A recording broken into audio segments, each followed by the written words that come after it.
Today we're starting a new segment called What Would Rasa Do?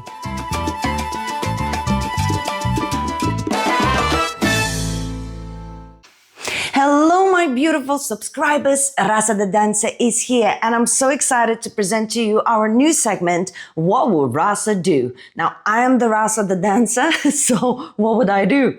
Now what I thought could be fun guys is to ask you to ask me some questions, maybe certain scenarios that you are in and you just don't know what to do, and I would answer them. I would answer it with what would Rasa do. So a lot of the times when I make these videos, I do my research, guys, and I try to provide the correct information. It's something that I think you would find useful and maybe you haven't thought about yet. But in this segment, there is no research. It's only what would Rasa do in those situations. So I'm gonna get those questions for us and I'm gonna answer them in my own style. First question. I'm fine in lessons, but as soon as I get to socials, I get scared. Help. So I guess what would Rasa do if she's fine in lessons, but as soon as you get to a social, you get scared? So if I would do really well in lessons, but when I go to socials, I get a little bit of panic. As I said, I'm not going to tell you what is the correct thing to do. I'm going to tell you what would Rasa do. Rasa would get a shot of tequila. Okay. Now, if I would feel that I'm doing great in lessons, but as soon as I go to a social and it's bad because of my nerves and I can't seem to relax, I would probably just go to the bar first, get one shot of tequila, not to get drunk, but like just one shot of tequila, just to loosen up a little bit and just to get the night started and just, you know, just do it. Because the reality is it's all in our head. So you whether have some techniques to get out of your head, you know, maybe you have like a thought, I'm just coming in and I'm just going to dance one, the other, third, fourth. You know, they could be like this, but I also know like sometimes when you already in your head, even if you have techniques like just go for it and just, you know, just go have those dances. Sometimes that one, the two, the three, the four, they're all awful. And what are you going to do? It sometimes is as simple as just having a shot of tequila. Second question. If Rasa had a choice, only salsa forever or only bachata forever, what would she choose? Well, this is a horrible question, you know, but you know what is even more horrible? People who don't give a direct answer. So let's say I have a gun to my head and I have to choose one. Then, because I love them both, of course, I would always answer, I don't know, it depends on the day. One day I would like this, one day I would like that. Yes, but since this is, I want to do the right thing and answer the question without being too diplomatic, I will say bachata. Just because it's been a long period of time since I preferred it. Usually it fluctuates. Sometimes I prefer salsa, sometimes I prefer bachata. But it's been just a long time since I've been a bit more into the bachata mood. So I will go with the answer, bachata forever. All right, question number 3. How to find dance leaders who matches my style. So what would I do if I am looking for a leader, a dance leader who would match my style? Now, it's extremely complicated and I have tried. It's hard. Usually you have to compromise. So I would compromise. I wouldn't just look for somebody who matches my style. I would look for somebody who would be good enough for me so I could feel like I can improve with that person. And I would look for somebody who is a good person that matches personality. Because to find the style of dance, like to match you and to have a good connection is so complicated.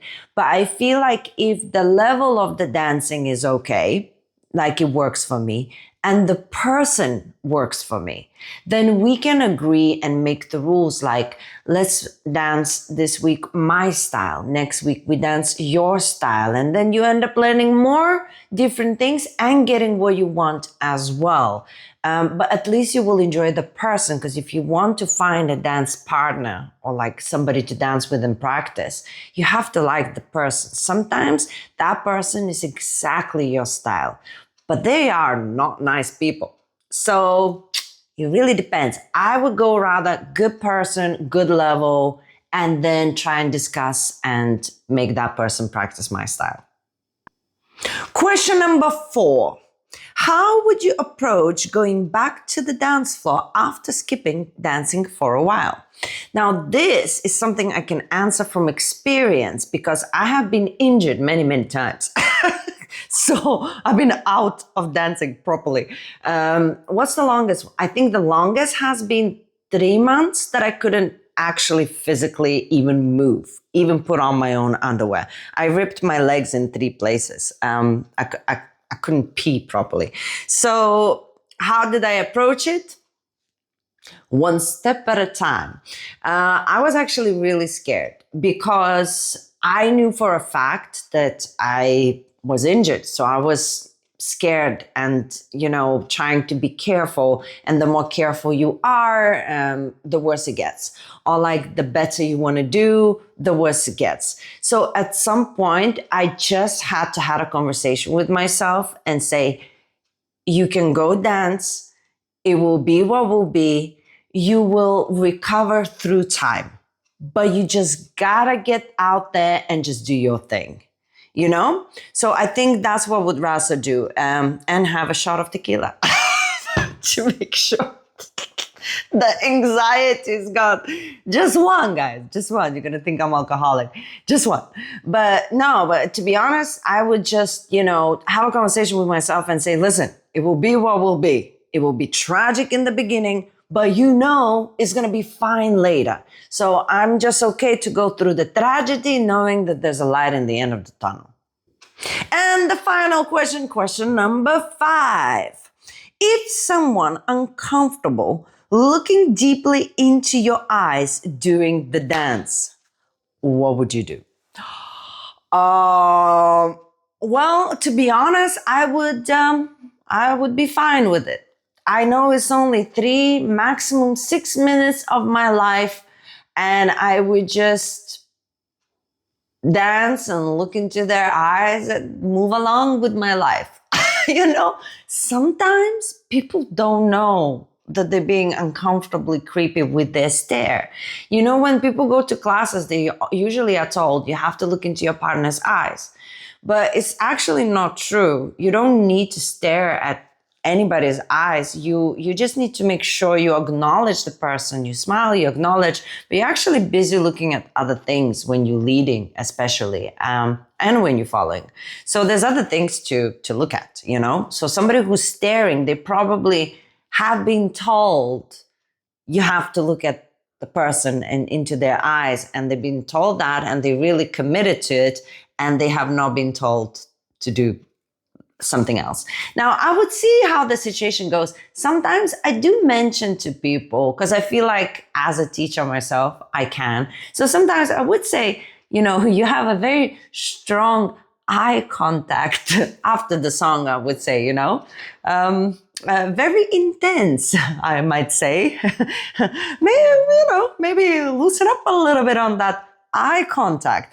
I might make a joke and try to do it in the most beautiful way possible. I might do that if I feel like the person's really stuck, and nobody else would say anything to that person. So they just keep on doing it to everybody else until nobody wants to dance with them.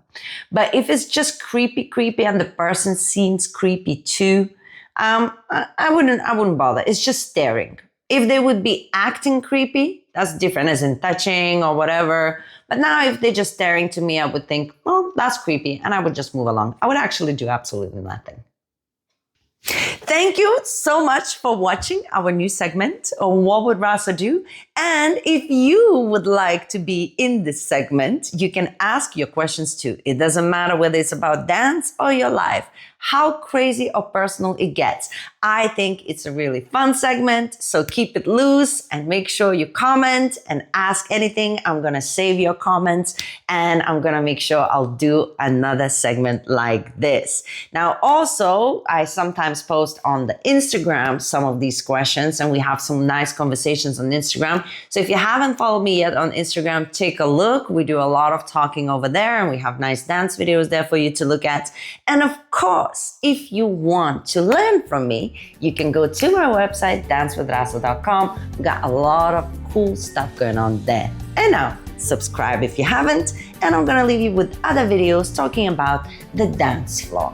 Check them out, and I'll see you soon, guys. Mwah.